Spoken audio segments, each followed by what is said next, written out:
What's up guys, welcome back to another video.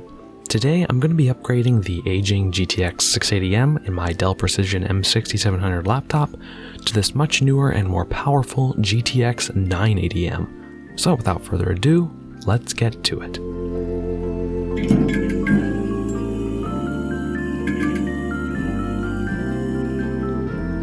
This is by no means intended to be a how-to video, but I will run you through the basics of the process. To start, we of course have to disassemble the computer.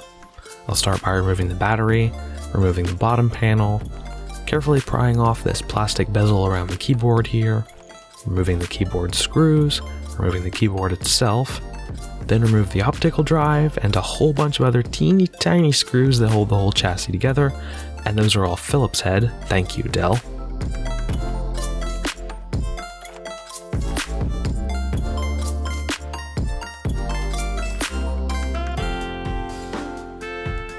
Then remove the palm rest and trackpad assembly, then the display and display power connector,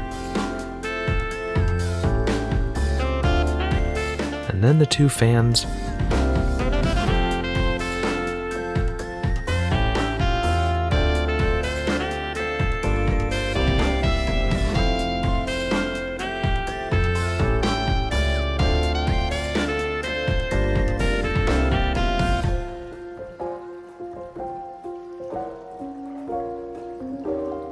and finally the two heat sinks.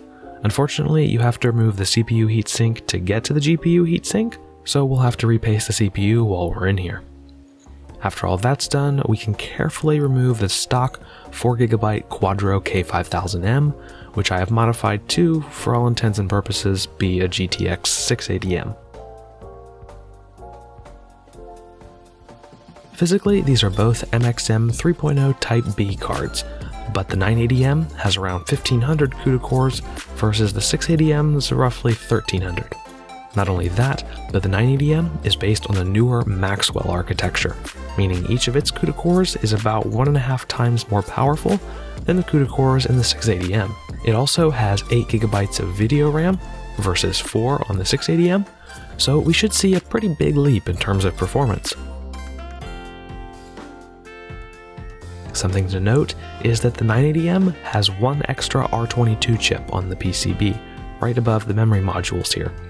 This will need to be cooled, so I took a bit of extra thermal pad I had from the heat spreader that came with my 980M and moved it to the Dell heatsink. These pads come in different thicknesses, but thankfully it was the same, so this should work perfectly. You'll also have to swap the X brackets on the back of the cards because the 980M's is a tad bit too tall to fit in the M6700. For thermal paste, I used my trusty tube of Arctic MX4 that I've had for over 4 years now, and surprisingly it hasn't gone bad yet. Once that's done, we can begin reassembly. I won't bore you with that though, it's the same thing you just saw but in reverse. In order to get this card working in Windows, you'll have to mod the INI file of your drivers, but there are many guides online that can walk you through that. It was actually pretty simple, so I won't cover that here. So how does it perform? Very well actually. Control sees huge gains, making 1080p finally playable. Firewatch now runs close to the 90Hz refresh rate of my monitor, and Shadow of the Tomb Raider's frame rate has more than doubled at the same graphics settings.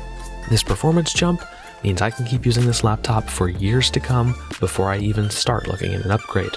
And despite mobile GPUs being more expensive than their desktop counterparts, the 980M was only around $190. And while that's not cheap, I do think the performance makes it worth it. As always, thank you guys so much for watching. If you liked the video, hit like, get subscribed, and ring the bell so you don't miss out on any of my future videos. And I will see you guys in the next one.